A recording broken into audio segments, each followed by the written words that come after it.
Hello everyone, આજના વિડીયોમાં આપણે ગુજરાત સરકારના GSSSB એટલે કે ગુજરાત ગૌણ સેવા પસંદગી મંડળ દ્વારા બહાર પાડવામાં આવેલી સિનિયર સાયન્ટિફિક આસિસ્ટન્ટ વર્ગ 3ની ભરતીની નોટિફિકેશન અંગેના અગત્યના મુદ્દાઓ જેવા કે total vacancy, salary, educational qualification, paper style, age limit વગેરે વિશે ચર્ચા કરીશું. જેમાં સૌપ્રથમ આપણે ટોટલ વેકેન્સી વિશે ચર્ચા કરીશું. અહીં સ્ક્રીન પર તમે જોઈ શકો છો તેમ ટોટલ 105 જગ્યાઓ છે.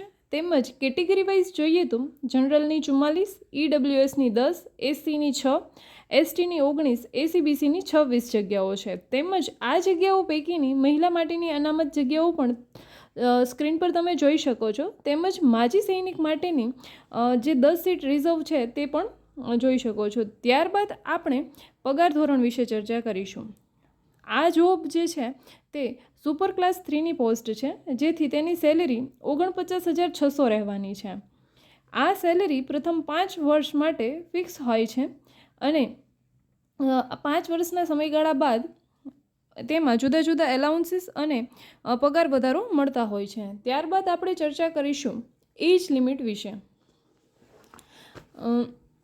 એજ લિમિટ વિશે ચર્ચા કરીએ તો 18 વર્ષથી લઈને 37 વર્ષ સુધીના ઉમેદવારો આ વેકેન્સીઝ માટે એપ્લાય કરી શકે છે.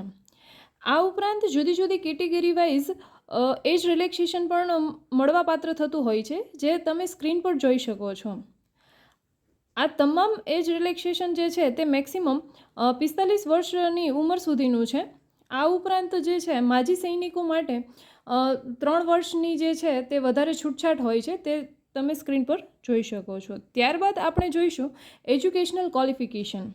તો એજ્યુકેશનલ ક્વોલિફિકેશન માટે environment science, chemistry, બાયોકેમેસ્ટ્રી, microbiology, aquatic biology, marine biology, bioscience, biotechnology, એગ્રોનોમી અથવા તો ફિઝિક્સ વિથ ઇન્સ્ટ્રુમેન્ટેશન, આ પૈકીના કોઈ પણ એક સબ્જેક્ટમાં પોસ્ટ ગ્રેજ્યુએશન ડિગ્રી મેળવેલી હોવી જરૂરી છે. અને એ ઉપરાંતમાં કોમ્પ્યુટરનું બેઝિક નોલેજ અને ગુજરાતી અને હિન્દી ભાષાનું પર્યાપ્ત જ્ઞાન હોવું જરૂરી છે.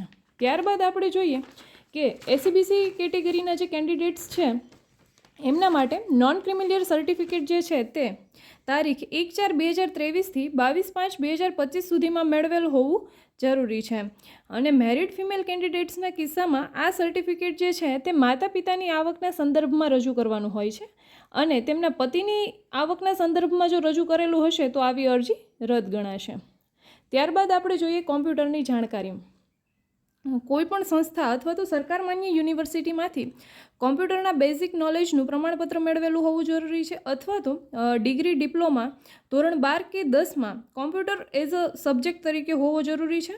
અને જો આમાંથી કોઈ પણ ન હોય અને હાલમાં તમારી પાસે આવું સર્ટિફિકેટ ન હોય તો તમે ફોર્મ ભરી શકશો, પરંતુ ડોક્યુમેન્ટ વેરિફિકેશન પહેલાં આ પ્રકારનું પ્રમાણપત્ર મેળવી લેવું જરૂરી બને છે. ત્યારબાદ આપણે ચર્ચા કરીશું એક્ઝામ ફીસ વિશે. અહીં તમે સ્ક્રીન પર જોઈ શકો છો તે રીતે જનરલ કેટેગરીના મેલ કેન્ડિડેટ્સ માટે એપ્લિકેશન ફીસ જે છે તે 500 રૂપિયા છે, તથા જનરલ કેટેગરીના ફિમેલ કેન્ડિડેટ જે છે તે પછી એસીબીસી, SC, ST, દિવ્યાંગો અને એક સર્વિસમેન માટે આ 400 રૂપિયા ફીસ રાખવામાં આવેલી છે. અહીં જો આ જે ફીસ જે છે તમે એક્ઝામ આપવા જાઓ છો તો તમારા એકાઉન્ટમાં રિફંડ થઈ જાય છે અને એક્ઝામ આપવા નથી જતા તો રિફંડ થતી નથી.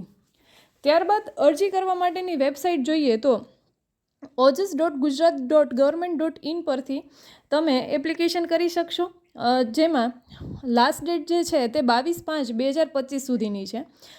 7/5/2025થી ફોર્મ ભરાવાની શરૂઆત થઈ ગઈ છે. જેમાં તમે એક કરતાં વધુ અરજી કરશો તો તેવા કિસ્સામાં સૌથી છેલ્લે જે કન્ફર્મ કરેલી અરજી હશે તે જ માન્ય ગણાશે, બાકીની તમામ અરજી રદ ગણાશે. હવે આપણો લાસ્ટ પોઈન્ટ જે છે તે એક્ઝામ પેટર્ન વિશે છે. એક્ઝામ પેટર્ન MCQ ટાઈપની રહેવાની છે, તથા તેમાં પાર્ટ A અને પાર્ટ B હશે, જેમાં પાર્ટ Aમાં મેથ્સના 30, રિઝનિંગના 30 એમ કુલ 60 માર્કના 60 ક્વેશ્ચન હશે. અને પાર્ટ Bમાં બંધારણ, કરંટ અફેર્સ, ગુજરાતી અને ઇંગ્લિશના 30 માર્ક્સ તથા સબ્જેક્ટ રિલેટેડ 120 માર્ક્સ હશે. પાર્ટ Aના 60 અને પાર્ટ Bના 150 મળીને કુલ 210 ક્વેશ્ચન અને 210 માર્ક્સ હશે. તેમજ ટાઈમ જે છે તે આપણને 3 કલાક એટલે કે 180 મિનિટનો મળવાનો છે. અને સાચા જવાબ માટે +1 ગુણ અને ખોટા જવાબ માટે -0.25 જે છે તે કટ થશે. નેગેટિવ માર્કિંગ સિસ્ટમ આ જે એક્ઝામ પેટર્નમાં છે. આ ઉપરાંત જો કોઈ પ્રશ્ન હોય તો તમે કમેન્ટ સેક્શનમાં પૂછી શકો છો. અને આ વિડીયો તમને યુઝફુલ લાગ્યો હોય તો વિડીયોને લાઇક કરવાનું અને આવા જ યુઝફુલ વિડીયો માટે ચેનલને સબસ્ક્રાઈબ કરવાનું ભૂલશો નહીં. Thank you.